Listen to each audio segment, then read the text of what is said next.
Хэрэв танд энэхүү зохиол таалагдсан бол та бүтэн хувилбарыг M-Book аппликейшнээр сонсоорой. Хэрэв та бэлэн бол чиглвчээзүү.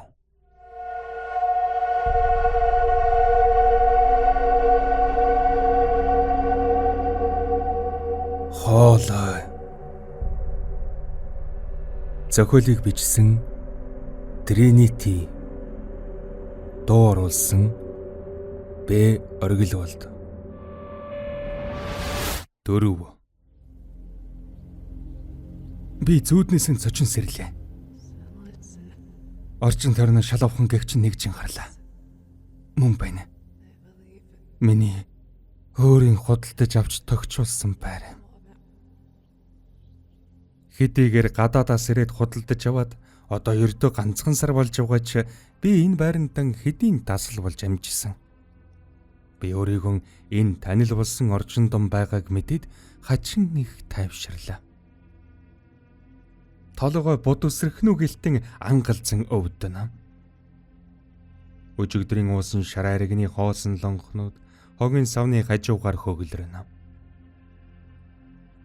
Салгалж явсаар хөргөгчнөөс жижиг савта цэвэр ус авч задлаад нэг амсгагаар залгив.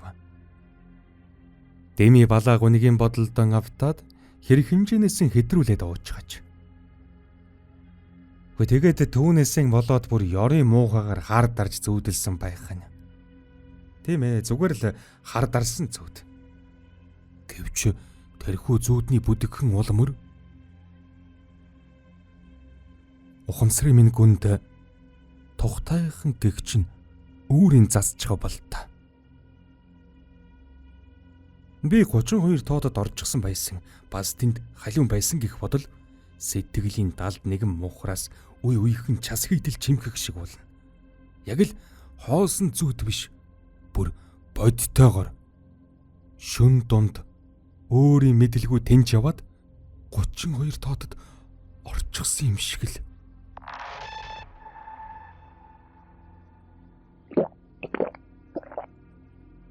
Ус уусныхан дараа толгон өвдөлтөнд дарахын тулд ибупрофен залгаад ариун цэврийн өрөөрөө зүгэллээ.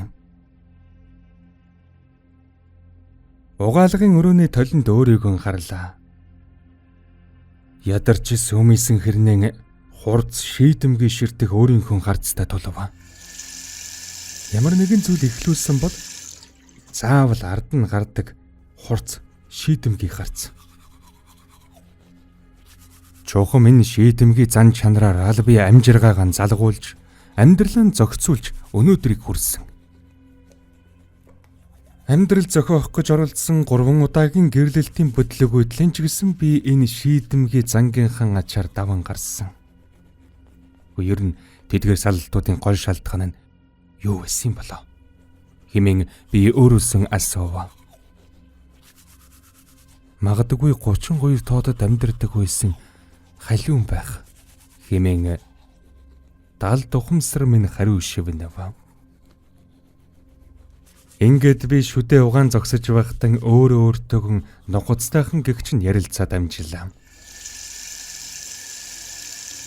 Миний сэтгэл яагаад ч юм 32 тоод байранд татагдаад байна. Гэхдээ тэндээс ямар нэг зүйл намайг дуудаад байна. Өгөөсөхийн арга алга. Нарийн учрыг нь мэдэхгүй ч үнэхээр л тийм зүйл болоод байна. Тэгэхээр яах вэ? Өвний учрыг олохын тулд 32 тоодыг худалдаж авъя. Тийм ээ. Ямар нэгэн байдлаар эзнийг нь олоод 32 тоод байрыг худалдаж авъя.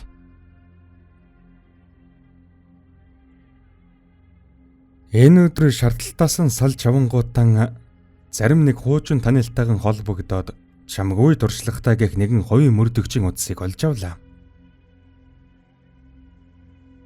Гол зорилго нь олдохгүй байгаа 32 тоодын эзэмшигчийг олох. Түүнээс байрыг нь худалдаж авах. Бас халиуны сургийг гаргуулах. Цаашлаад тэрхүү ордсны айлуудын үргэж дайжих болсон шалтгааныг олж мэдэх. Уяахава зарим нэг хүнд миний энэ үйлдэл утгагүй мэт санагдаж болох ч миний хувьд эсэргээр юм байлаа. Уяахан муугар бодож бүх зүйл бодлогүйдлэн гэхэд би зүгээр л илүү нэг байртай болно гэсэн үг. Хүмүүс тойрч үргэдэг илүү нэг байр. Миний шатлалтын хамгийн дээд цэг бол ердөө л тэр. Дараа нь тэр байран ямар нэгэн халамжийн төвд гэрээслээд үлдээчихнэ. Хизээ нэгэн цагт хідэн төгрөг болоод ядарсан хэн нэгэнд үр ашгаан өгчл таараа шүү дээ.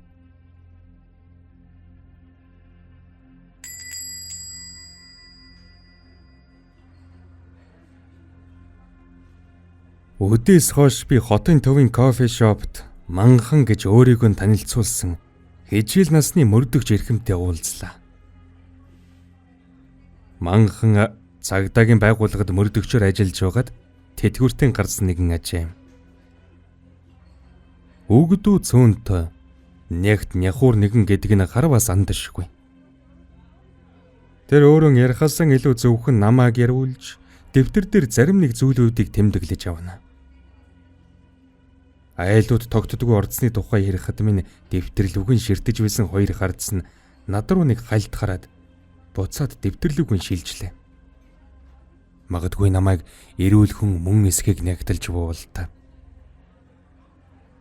Намайг яриагаан дуусахын алдад тэрээр таны олохыг хүсээд байгаа тэр хайлун ямар учиртай хүн юм бэ гэж асууж би ч үнэн хэлв. Эцэстэн тэрээр ажил хэрэгж байтал ингээд дууслаа гэж үздсэн бол та над руу инээмсэглээд би таны юу хүсээд байгааг ерөнхийд нь ойлгож авлаа. Учрыг нь олчих байхаа гэж бодож байна. Ингээд та гадаадын орнуудад 32 жилийн турш чухам юу хийж яваад ирсэн хүн бэ? Хэмээн хөнгөнөр асуув. Өө яах тэгээд юм л хийж үздсэн дээ. Хэсэг хугацаанд мөрөдө тоглоомд донтож Америкийн казинод хамаг байдгаан тушаа ажиж явлаа. Байд тэрч нэг орчих бол амархан салжгаж болдоггүй. Хэцүүхэн зуршил байх шүү. Тэрч тийм шүү. Гэхдээ би өөрийгөө ялж чадсан шүү. Бүр түүнээс энж сургамж авч амьдралын дараагийн төвшөнд гарсан гэж боддог. Мэдээж энэ тийм амар байгаагүй. Казинод толгоогоо мэдүүлчихсэн байх тэр үед анхны гэрлэлт минь салалтаар өндөрлсөн юм. Гэвч тэр салтандаа нэг их сэтгэлээр унсангүй. Зүгээр л казинороо гүйх гүйдэл минь улам их болсон. Гэхдээ энэ тэнд ажиллаж олсон хэдэн долларын бүгдийг нь барайд л казинороо шогшиж байна. Алдснаа олж авах ариун дан хийж байгаа царайн тэр. Заримдаа дөрвөн сан олоод авнаа. Гэвч түүнээс эн жилиг олох гэсэн шунлаасан болоод дахиад л алдчихна.